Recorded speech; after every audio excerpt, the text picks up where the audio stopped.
Hello, everybody. Welcome. It is Shadow at Night for Monday, October the 20th, 2025. Hello, Joanne and Pete and Lana and Darcy and Rita.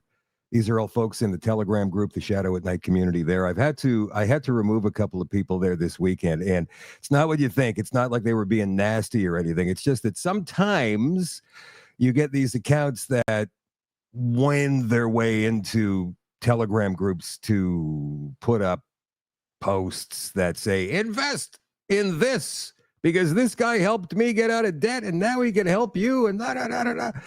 And so I take posts like that out of there. It's called soliciting. And I don't like soliciting in my Telegram group. Hello, Sandra, and everybody in there for now.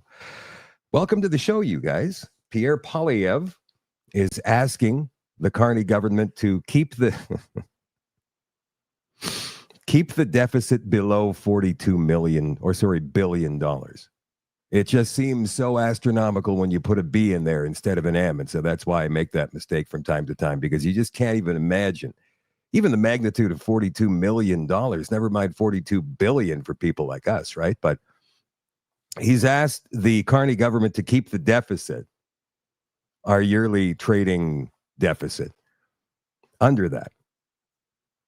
It's projected to be around 70 billion, could go as high as 100 billion when this budget comes out in the next couple of weeks. I don't know how any honest opposition party, including the Bloc or the NDP or even the Greens, could vote for something like that when you've got a budget that exceeds what you take in by $100 billion. Even 70 billion is ridiculous. 40 billion is ridiculous. This whole thing is ridiculous. But Carney says, we're investing, you see. We're investing in Canadians. You're spending. You're spending too much money. You're picking winners. And that is what communist regimes do. Anyway, we're going to get into that. Also, Donald Trump virtually pooped on all those No Kings protesters this weekend. So we have some video of that coming up a little bit later on in the show, which, as always, is brought to you by Canada Nano Silver, CanadaNanoSilver.com. I've been struggling with acne for a while, and my mom brought me SilverCeuticals, and I did not want to try it at first because I hate all that stuff on my face. But I'm super glad I did because it hydrates my skin, doesn't leave me dry. I don't use coconut oil on it anymore. And I'm super glad my mom showed me it, and I'm glad she's showing other people because I think it does wonders. Some of the other things I love about SilverCeuticals is that it's natural, it's not a pharmaceutical, and it just makes your skin glow and feel super hydrated. You don't feel like dry at all, and it just keeps that way for the entire day, and that's awesome. I've had a few people comment on how my face has cleared up. It's mostly been family members, and once my mom told them what I was using, they finally started using it too, and they're seeing great results as well. If a kid told me that they were struggling with skin issues, I'd 100% recommend SilverCeuticals because it fixes everything and it's amazing.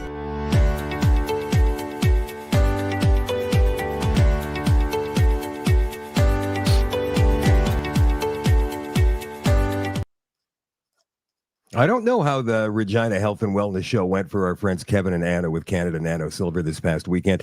This coming weekend, they're going to be in Saskatoon for the same kind of a show. Kev did text me and say a woman, I think her name was Wendy, came up to him at some point this past weekend and gave him $100 and told him to give it to me. And I thought that was incredibly sweet. I also want you to know that by supporting my show sponsor, you are supporting this show. So support CanadaNanoSilver.com. They have some great products, and you're going to love them as soon as you try them. So this past Friday night, Sean and Teresa Buckley were in Winnipeg for their Charter of Health Freedoms tour. They're driving this petition all the way across the country from Alberta, where they live, to Ottawa. And so far, the petition has gotten 100. Let me see here. I'm going to scroll down on their website, charterofhealthfreedom.org, by the way. This is impressive. 152,580 signatures. I couldn't stay for the entire presentation as I had to be elsewhere on Friday evening, but I did have a chance to speak with Sean and Teresa before they started their presentation, and they are absolutely fantastic people. And the crowd was large in this venue, which was set up for 200. They had standing room only in the back. They had to bring in some more seating and jam it somehow in the back. So I would say the crowd was about 250 people. So that's saying something. I wasn't expecting that many to come out. So well done, Sean and Teresa. And I certainly hope that you keep building momentum as you move your petition eastward towards Ottawa.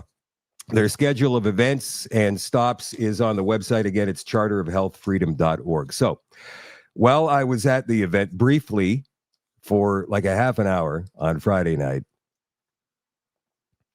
I was approached by several people. Hey, how's it going?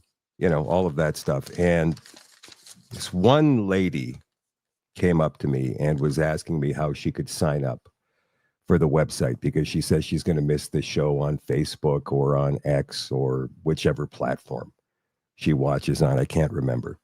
She was a little bit older, and so I walked her through how to sign up on the website. And I plan on making things much easier to navigate on the website very, very soon. So I want to thank her for taking the time to come over and ask me those questions. It was heartwarming and incredibly cute all at the same time. And I also received this note, came in this envelope.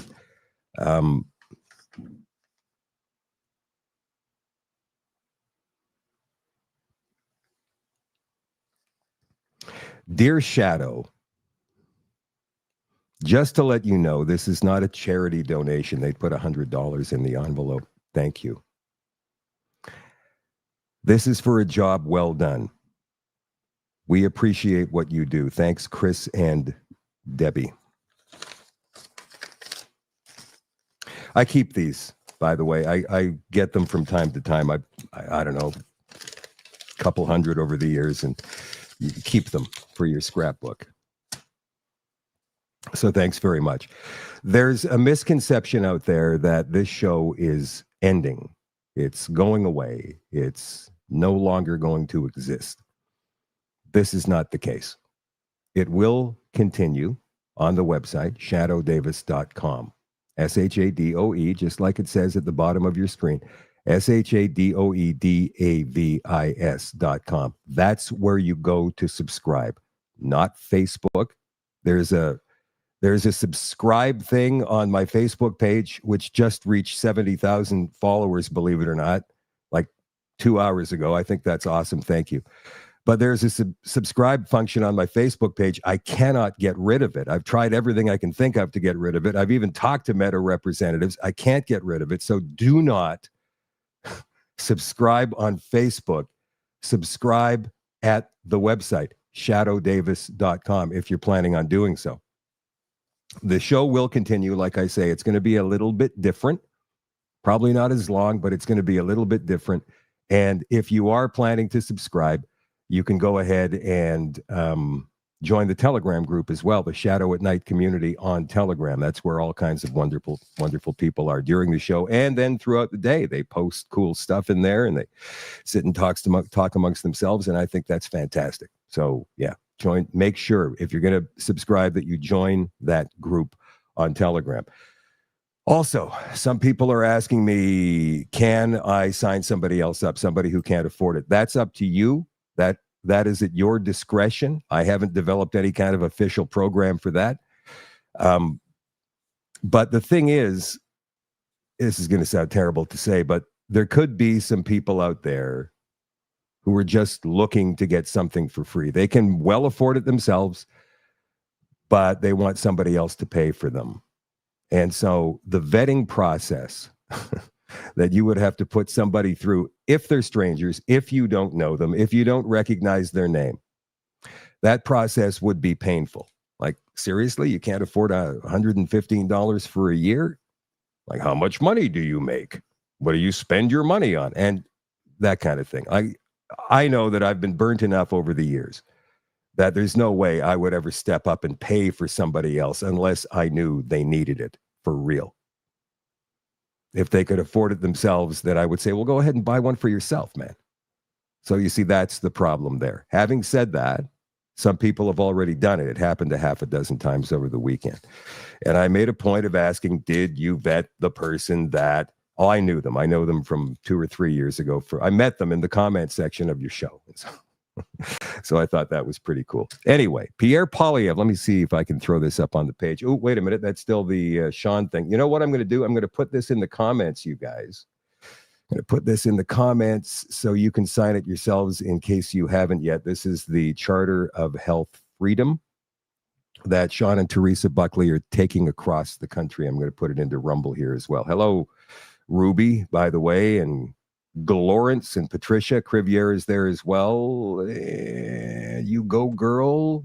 Ruby Begonia 13. How you doing over there on Rumble? And Barbara on Facebook. Leanne, Andrew. How you guys doing? I think somebody is watching on Twitch tonight. Anyway, Pierre Poilievre today called on Mark Carney and his Liberal government to keep, like I said, to keep federal deficit spending under $42 billion in this coming budget. It's supposed to be released. It's supposed to be released in the in the first week of November, maybe the second week. I think it's November the 9th, maybe the 10th. And so here's the exchange in the House of Commons between Pierre Poilievre, who would just ask the Liberals the question, can you keep the money that you're spending, the deficit spending, down, and also can you reduce taxes at the same time? So Carney was not there. Steve McKinnon, one of the Liberal MPs, stepped up and answered that question. A lot of opportunity to talk about the taxes, the imaginary taxes that the Leader of the Opposition comes up with. But last week, the Leader of the Opposition put into question the independence of our judiciary, of the independence of our prosecutors, of the police. In fact, the very police that put their lives on the line to protect him, Mr. Speaker. The Leader has the next 30 seconds to make amends, to apologize, to tell the people of this chamber and this House that he is sorry for what he said.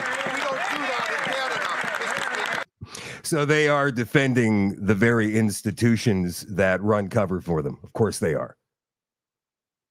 Poilievre's response is interesting. That was not the question he asked, even though he did say that the RCMP and the judicial system on the Northern Perspective podcast last week, he did say that. And the Liberals have called that channel on YouTube a crazy right-wing extremist channel. Anyway, here's Poilievre's response. Liberals are trying to distract from their inflation and rising cost of living by talking about their corruption. This will be the 10th Liberal budget. Already, they've doubled the debt, food bank lineups, and housing costs. Every dollar the government spends comes directly out of the pockets of Canadians who can no longer afford to eat, heat, and house themselves. Their fridges are empty, Mr. Speaker. Will they learn these costly lessons? Will they cap their inflationary deficits and get rid of their insane taxes on groceries? All right, so he didn't respond to the Liberal regarding the RCMP and the judiciary and whatnot. Do you think he should have? Or should he have stayed with his original question, which is what he did? I think he should have responded. I think that he should have, in the House of Commons during question period, say, yeah, I did say that, and here's why. Because they are. They are corrupt. Are you trying to tell me that they didn't investigate Justin Trudeau over the SNC-Lavalin scandal or the Aga Khan scandal or any of the others? Here's a guy on X called Vesper who lists them off for us. The last couple of days, the more I think about it, the more I realize the RCMP isn't going to do a thing. What do we have?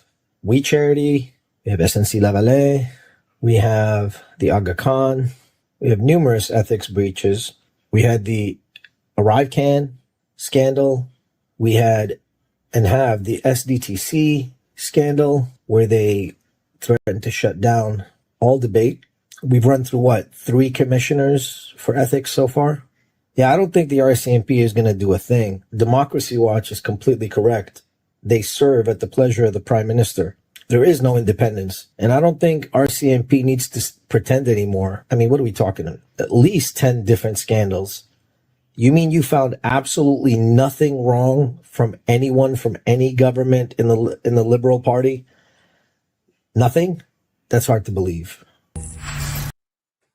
It is pretty hard to believe, considering we know there has to be billions and billions and billions of our dollars being funneled into liberal pockets through patronage appointments and seedy backdoor deals and shenanigans and whatnot. And by the way, when he was talking about, because I had to look, I went, the SDTC scandal.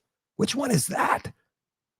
And it's kind of a bad situation when a government has had so many scandals that you can't recall some of them. The SDTC scandal refers to a 2023 scandal involving the Sustainable Development Technology Canada Group. Oh, yeah, right. The Green Slush Fund. Why didn't they just say the Green Slush Fund? A federal green technology fund which faced allegations of mismanagement, conflict of interest, and awarding funding to ineligible projects. An investigation found the organization awarded millions in grants to projects that didn't meet requirements and that its board failed to follow conflict of interest policies. In response, the government suspended the SDTC and transferred its funding programs to the National Research Council of Canada. No penalty. Nobody pays the price. Nobody gets thrown under the bus. Everybody skates with all that money in their pockets. And now the Liberals have announced a plan for a national financial crime agency.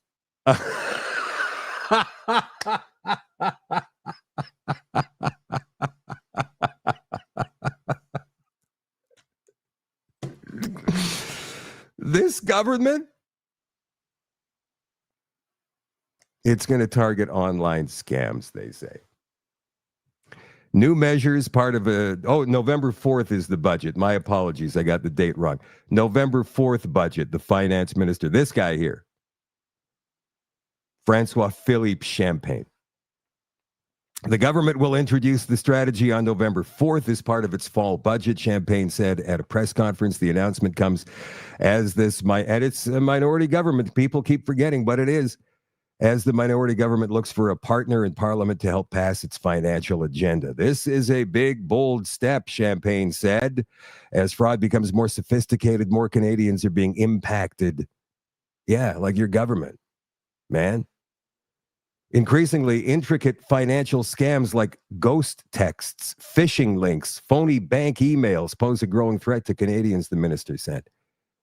643 million. Canadians lost an estimated 643 million last year, a nearly threefold increase since 2020, according to the Canadian Anti-Fraud Centre, which estimates only 5 to 10% of scams are reported. So they're going to open this agency and they're going to remove all the scams. Of course, they're not. But they should start with themselves. But then again, anytime they've investigated themselves in the past, they never find anything. The RCMP never even bothers to open an investigation. Usually, it's just an inquiry. So Poilievre was right last week when he said those things on Northern Exposure Perspective. So why didn't he reiterate them again today in the House of Commons? He could have just said, yeah, I did say those things because they're absolutely accurate. Prove me wrong. But he didn't. He stuck with his original line of questioning. I wonder why. I find that very interesting. Speaking of the government and the Conservative opposition, there's a few of them that I like, a few of them that aren't tarnished by the upstairs leaders, the gray suits in the back, as we like to call them. Jamil Javani is one of those guys, and he is stepping up against DEI, diversion. That's right. Probably. Diversity, equity, and inclusion. And here's what he had to say. It's very interesting. I think we need to have a conversation about liberal racism. I was thinking about this over the weekend because we had this awesome event in Bowmanville called Apple Fest. And it's a great time. You know, people coming together, they're eating apple fritters and apple muffins. And while that's going on, I got confronted by one of the local hardcore liberal partisans. You know, when I say that, I don't mean somebody who just votes for the Liberal Party. No, I mean like one of those like hardcore dudes who was with Justin Trudeau until the very end, you know? So he comes up to me and like wants to start this argument about DEI.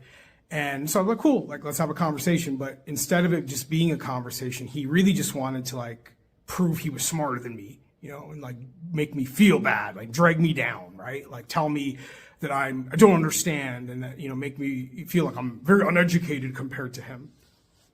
And while that's going on, there's another hardcore liberal partisan in the area running around attacking my intellect, you know, like he's so much smarter than I am. And this has been like months of this kind of vibe from these like hardcore liberals, you know, like they're ran a whole campaign in our community trying to convince people in our area that I'm incapable of having independent thoughts, that I can't have my own beliefs, but rather I'm somehow less than them, that they know more than me and I can never be equal to them.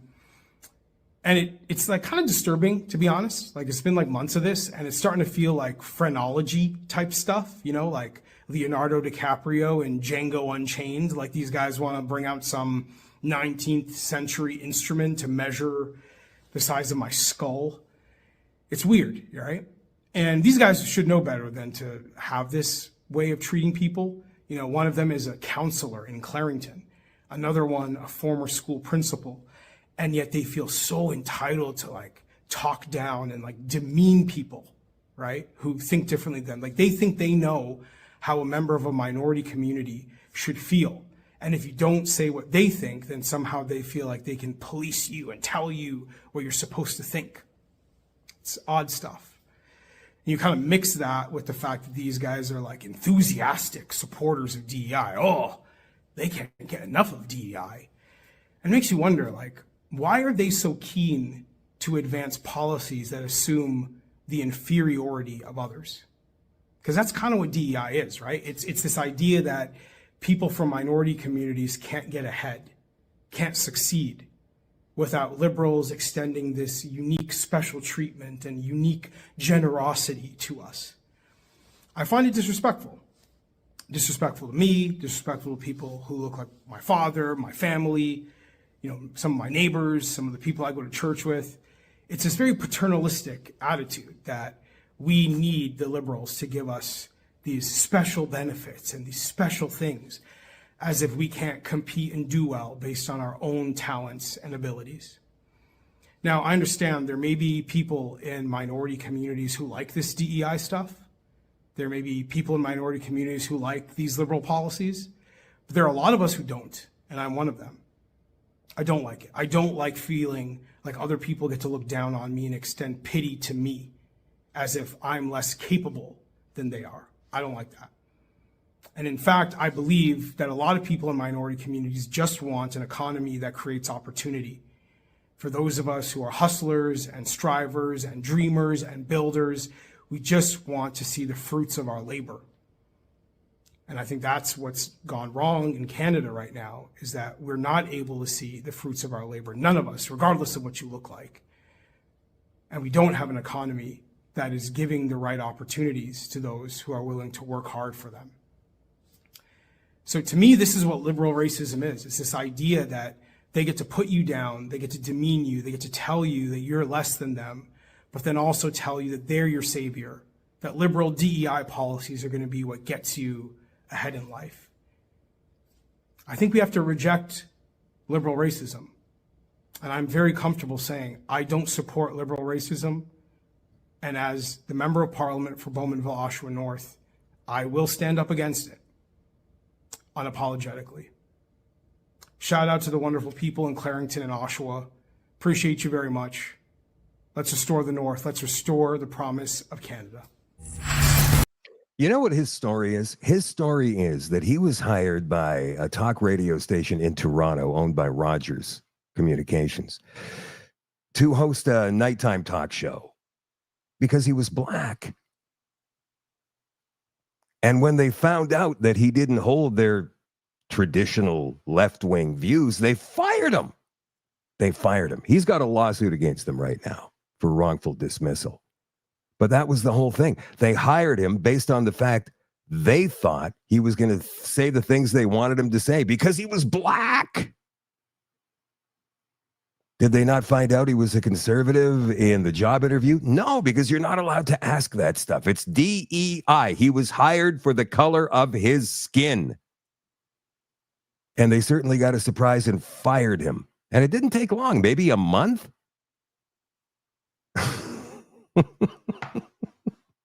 And now he's an MP. I think that's fantastic. All right, let's move on to the World Health Organization and the United Nations. This came out from the Justice Center for Constitutional Freedoms. John Carpay is going to be joining us again next week on the show. New report warns the WHO health rules erode Canada's democracy and charter rights. You don't say. The JCCF has released a new report called Canada's Surrender of Sovereignty. New WHO health regulations undermine Canadian democracy and charter freedoms. Authored by Nigel Hannaford, a veteran journalist and researcher. The report warns that Canadians' acceptance of the World Health Organization's revised international health regulations, the IHR, represents a serious erosion of national independence and democratic accountability. The IHR amendments, which took effect on September 19th, authorized the WHO Director General to declare global health emergencies that could require Canada to follow directives from bureaucrats in Geneva, bypassing the House of Commons and the will of Canadian voters. The WHO regards these regulations as binding, despite having no ability or legal authority to impose such regulations. Even so, Canada is opting to accept the regulations as binding. This is the World Health Organization Pandemic Treaty, my friends. It's in effect now. By accepting the WHO's revised IHR, the report explains Canada has relinquished its own control over future health crises and instead has agreed to let the WHO determine when a pandemic emergency exists and what Canada must do to respond to it, after which Canada must report back to the World Health Organization. Do you think this is what's going on in Edgewood, British Columbia right now at Universal Ostrich Farm? Of course.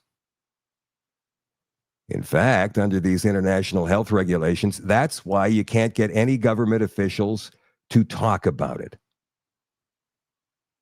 Heaven forbid they should admit they're following regulations from some international body, unelected foreign body.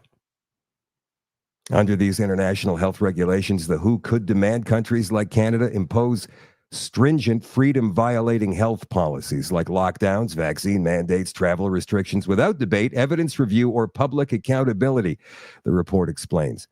Once the WHO declares a pandemic emergency, member states are obligated to implement such emergency measures without delay for a minimum of 3 months. Importantly, following these WHO directives would undermine government accountability, as politicians may hide behind international commitments to justify their actions as simply following international rules, the report warns. No balls. Canada should instead withdraw from this revised IHR, following the example of countries like Germany, Austria, Italy, the Czech Republic, and the United States. The report recommends continued international cooperation without surrendering control over domestic health policies. Constitutional lawyer Alison Pejovic said, by treating WHO edicts as binding, the federal government has effectively placed Canadian sovereignty on loan to an unelected international body. Such directives, if enforced, would likely violate Canada's Charter of Rights and Freedoms. Mr. Hannaford agreed, saying Canada's health policies must be made in Canada. No free and democratic nation should outsource its emergency powers to unelected bureaucrats in Geneva. The JCCF urges Canadians to contact their MPs and demand they support withdrawing from the revised AHR to restore Canadian sovereignty and reject blind compliance with WHO directives. The United States back in January withdrew from the World Health Organization altogether. Never mind that one treaty. They're out, baby. Withdraw. Well, they're in the process of getting out. And this happened, I think, on the day that Trump was inaugurated, one of his very first executive orders.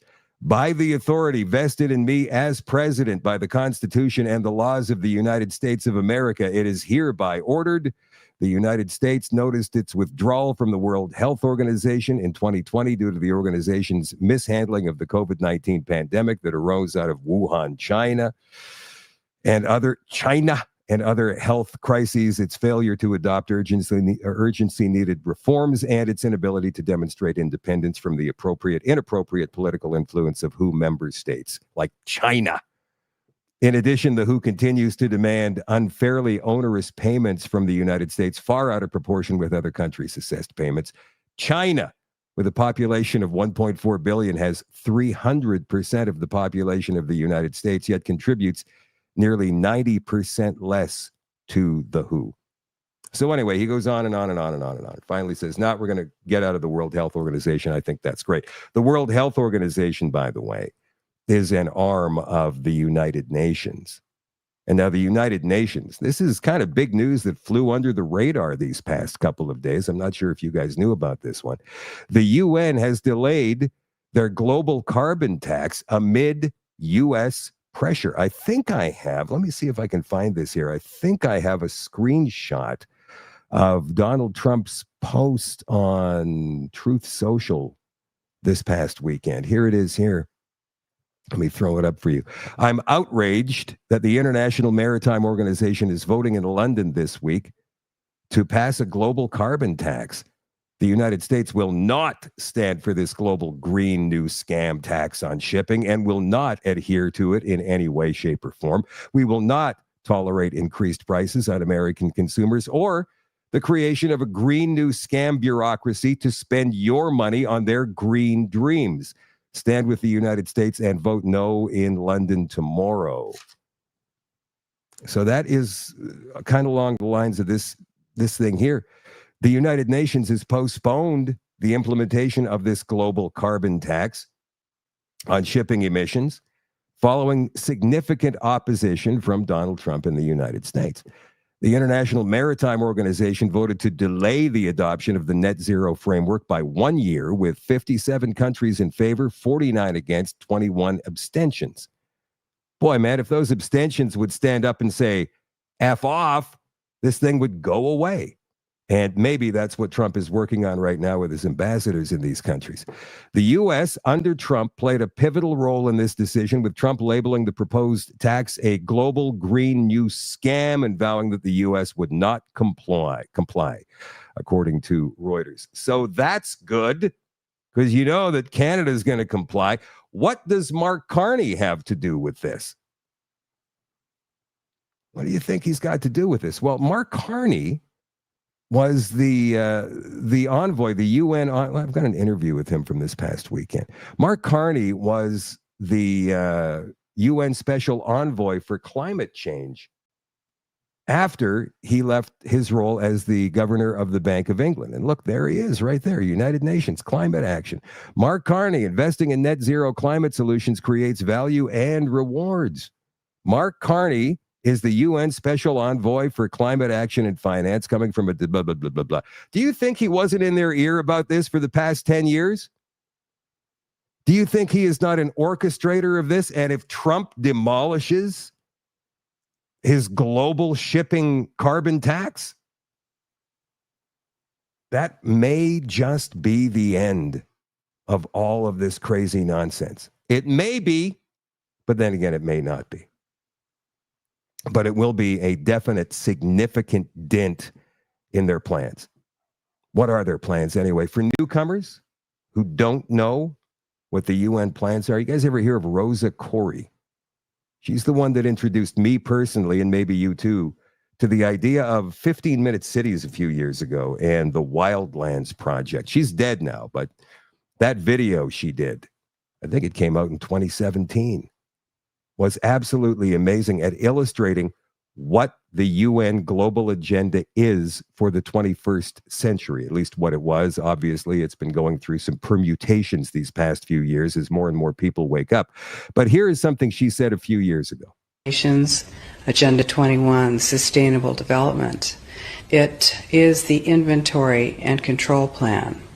Inventory and control of all land, all water, all minerals, all plants, all animals, all construction, all means of production, all food, all energy, all information, and all human beings in the world. And this is a plan that was agreed to by 179 nations back in 1992. It's a United Nations plan. It's called the Agenda for the 21st Century. And so many of us around the world think that sustainable development, it just sounds so great. Isn't it about recycling and creative reuse and creating energy and food resources for everyone? And the answer is no, it really is not. It's about moving populations into city centers, concentrated city centers, and clearing them out of the rural areas. It's constructed of non-governmental organizations, corporations, and government in order to dictate and regulate what it is that happens around the world. Regionalization is the stepping stone to globalization, and globalization is the standardization of all systems.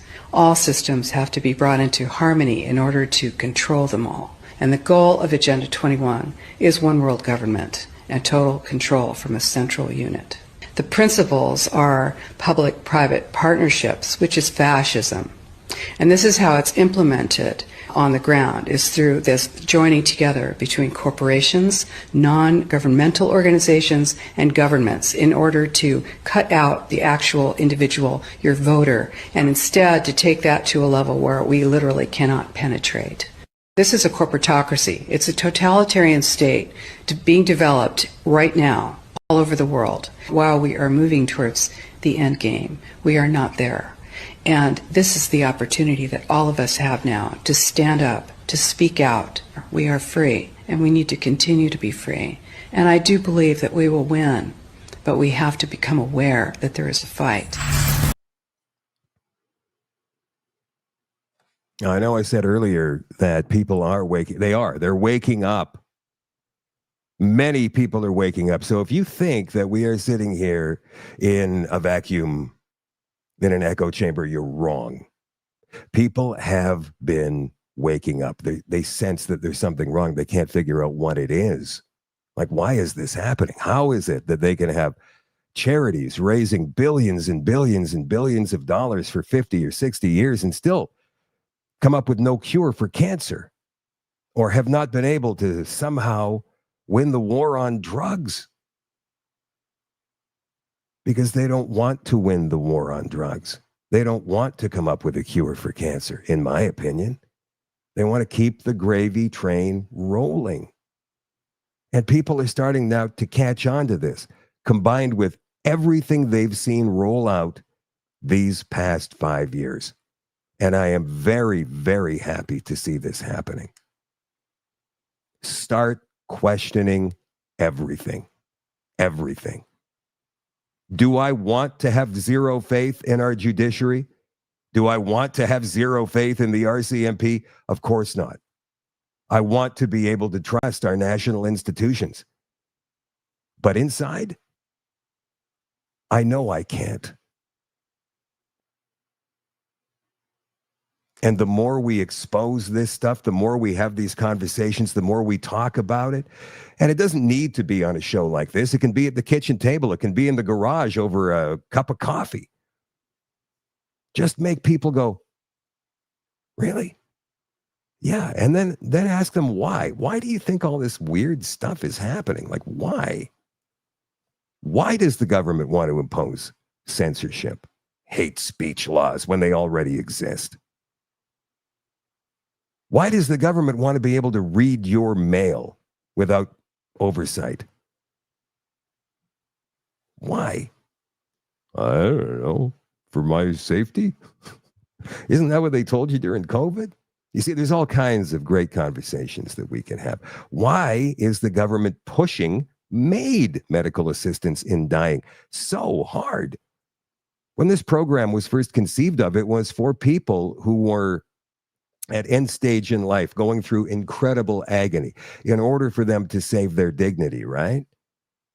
And since then, they've expanded it with Track 2 MAID, and Track 3 is coming up very soon as well. And this is going to be for mentally ill people, people as young as 12 years old who aren't considered children. They're considered what? Mature minors, I believe is the expression. Giving them the right to decide that they're going to end their own life. This is absolutely amazing. Who is Krista Carr? Krista Carr is with Inclusion Canada, Executive Vice President, longtime advocate in the inclusion movement. The inclusion movement meaning those who are disabled, right? So she was questioned in committee the other day by Garnet Jenas of the Conservative Party regarding how much people who have gone into the medical system for whatever reason, if they're disabled, get harangued by officials from MAID saying, maybe you want to think about MAID again? Watch this. If you could just share in general terms how you would see the experience of people with disabilities raising issues or seeking public services, interacting with the healthcare system. How would you evaluate kind of how those experiences are based on what you're hearing from your members?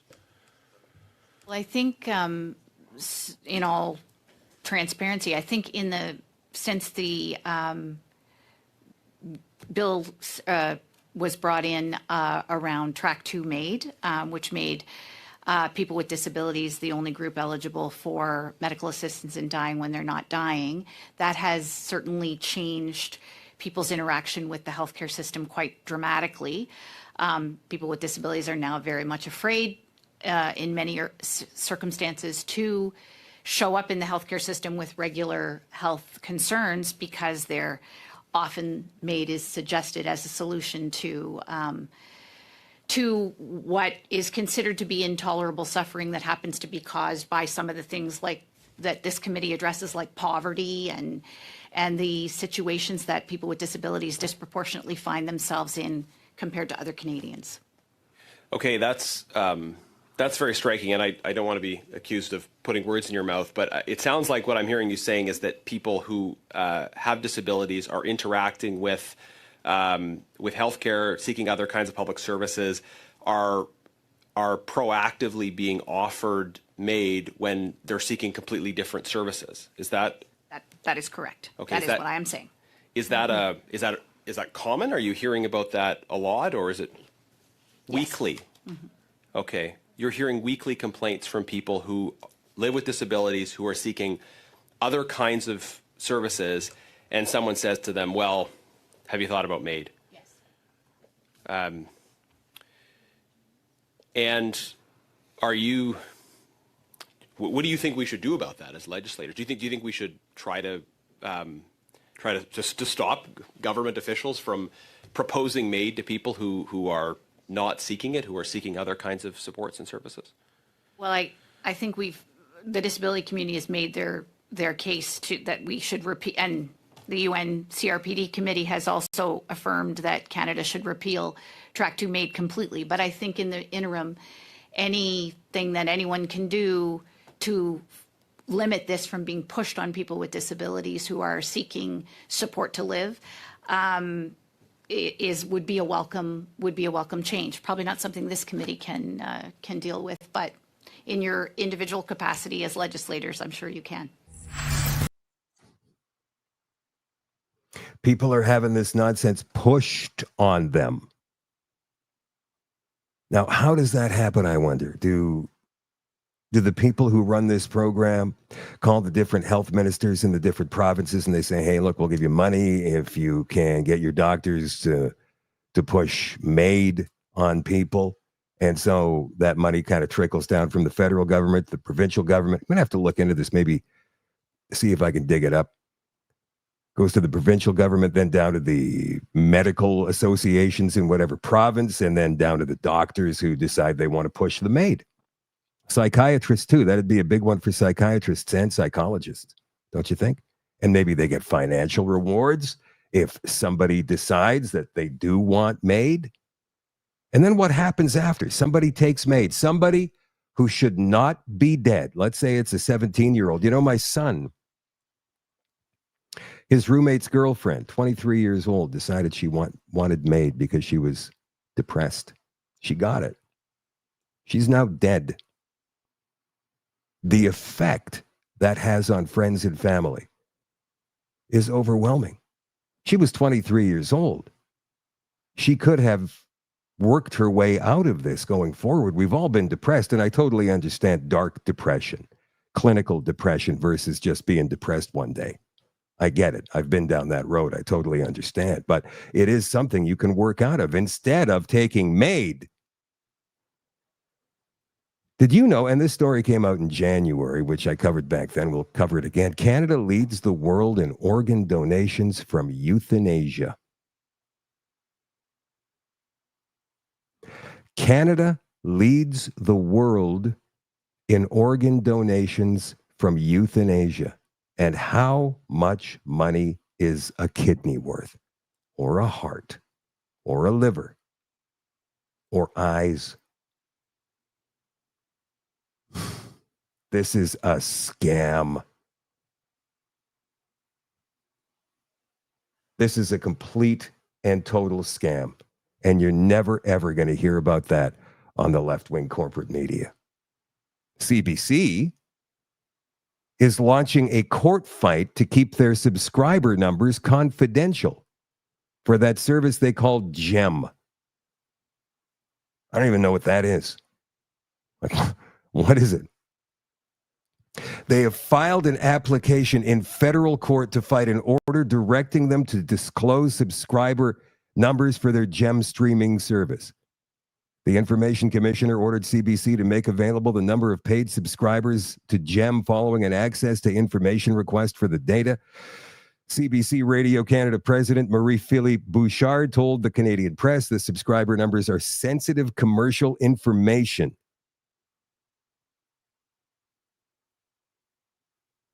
Yeah, but they're a public broadcaster financed by us.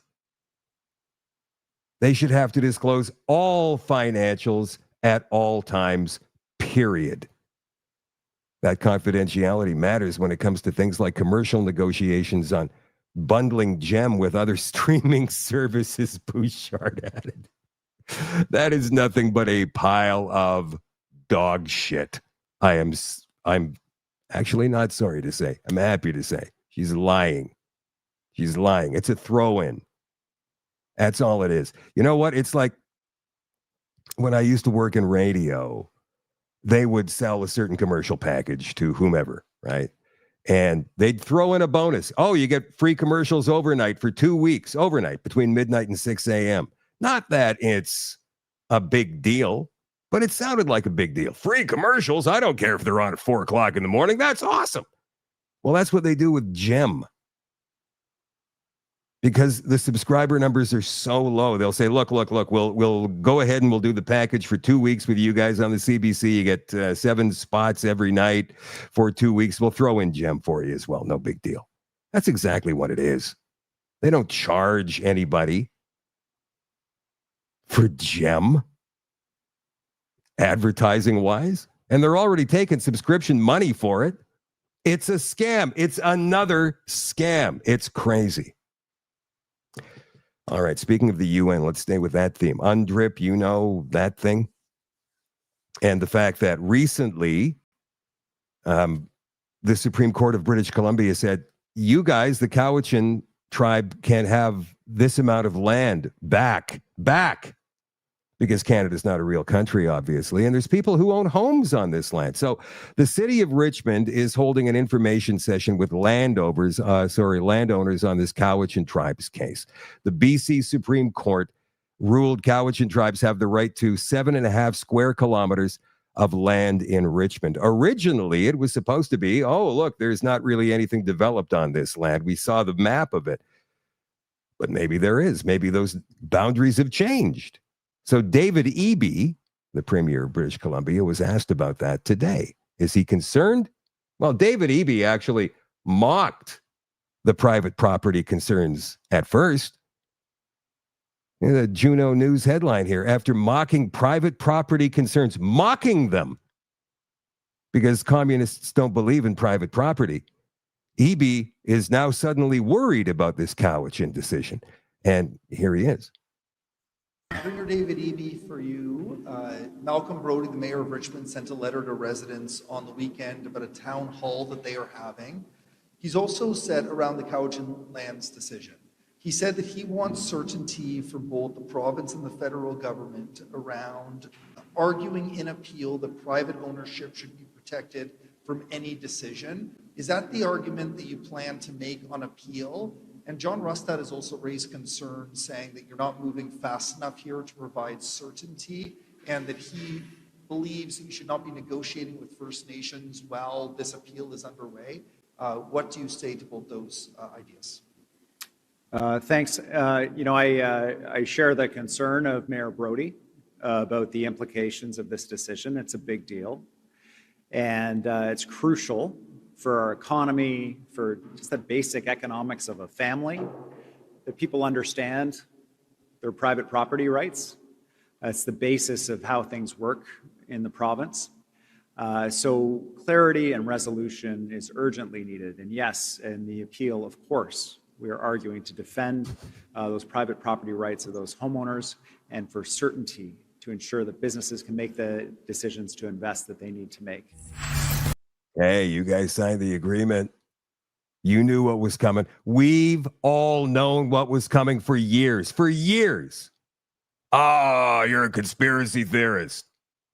And now people who have owned property in Richmond, in British Columbia, because this is going to keep going now, depending on the court decisions, people who own land and have owned land in that province for years and years and years now suddenly may find themselves without homes, without land, or they have to pay rent to a First Nations tribe because Canada is apparently not a real country. That we don't have rights to our own land. Our own land in this country is now being given back. And interestingly, any of these newcomers come from India and Pakistan. Well, they're Canadians. They're considered Canadians now. And we are considered colonizers. Isn't that something? That's insane. Here's a story from Juno as well. Exclusive. Toronto area school taught third graders how to get into drag. A public elementary school in Caledon, Ontario, facing scrutiny after it was revealed that an activist teacher has been instructing third grade students on gender ideology and white privilege for several years. Rachel Redmond, an elementary school teacher now teaching grades 4 and 5, according to her X account, has shared images of lessons taught to students over several years. These lessons taught to children as early as grade 3 included teaching students that gender is a feeling, that life is easier for white people, and other identifiable characteristics. It also taught children about drag performers and how to get into drag. The images were posted by Redmond and then curated by former Ontario high school teacher Chanel Fall, mainly from 2023-2024, when Redmond taught a grade 3 class, according to Fall. June is Pride Month. Privilege means when something is easier, like white people have more privilege than black. Gender is that if you are a girl or boy, you can be both.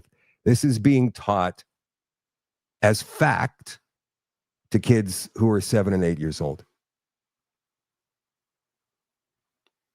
Just another example of hundreds that I've posted on my X account of schools in Canada teaching ideology as fact. Fall told True North.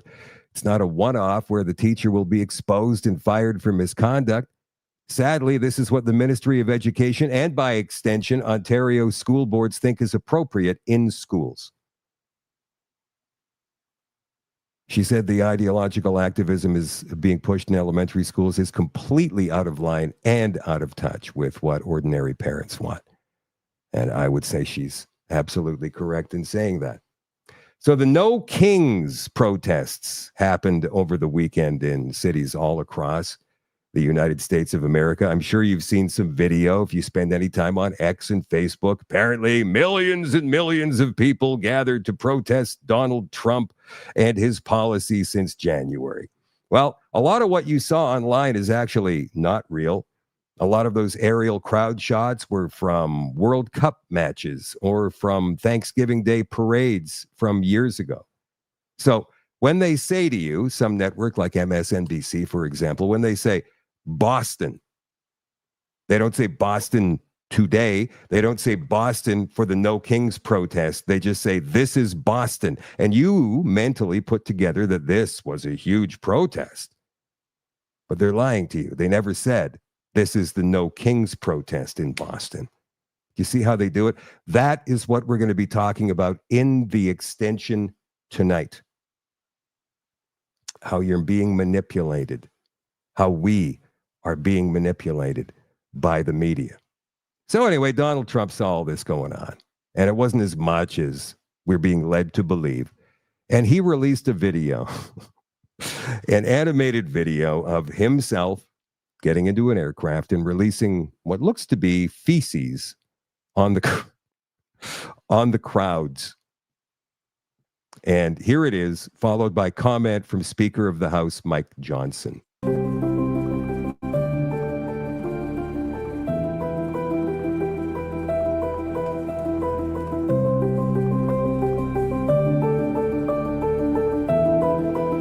The President of the United States over the weekend released a video of him pooping on the American people.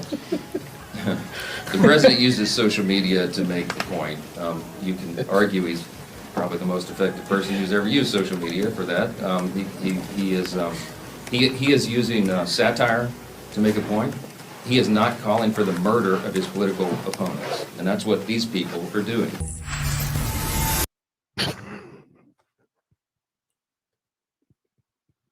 I suppose you could die if you got hit with 2 tons of shit from the sky.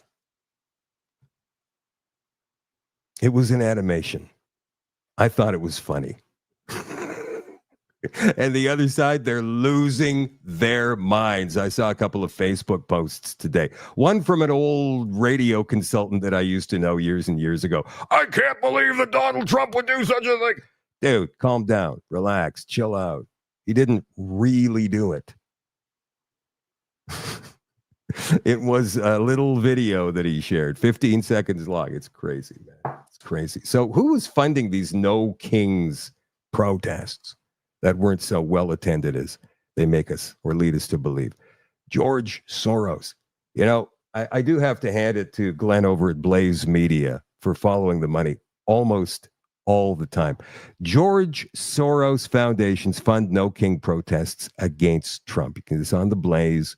Left-wing billionaire George Soros has reportedly been funding foundations that financially support the No Kings protests against Donald Trump. Liberals and others opposed to the president's policies protest through the nation over the weekend, but some of the demonstrations are being funded by George Soros. And they are cracking down on that kind of nonsense. And once they get it all figured out, and it's going to be tough because it's a very intricate web from what we understand, these protests, all this transing stuff, that's just going to vanish overnight. Because without those billions and billions and billions of dollars that are being funded into those ridiculous demoralization plans, they'll just go back into society from whence they came. Just a very small micro fraction of what they are now. What they should be again. And it's possible that that could restore some kind of unity in our country, in the United States, all across the West. Don't know. Hopefully, we'll see. So this lady here, Tori Says, or Tori Maras, has put together a fantastic documentary as to how the media screws with our brains based on a number of things. She was an Ohio Secretary of State candidate who denied the validity of the 2020 election. She asked the Ohio Supreme Court to compel the use of election observers in the November election. And for that, she was labeled as a far-right QAnon conspiracy theorist. She's become a documentarian and a podcaster, and she's the one who put together what we're going to watch in the extension tonight. I will see you there in 2 minutes. For the rest of you, I will catch you again tomorrow night at 8 o'clock Central for another episode. I love you all. I appreciate you all. Have a great night, and I'll see you again tomorrow. Bye for now.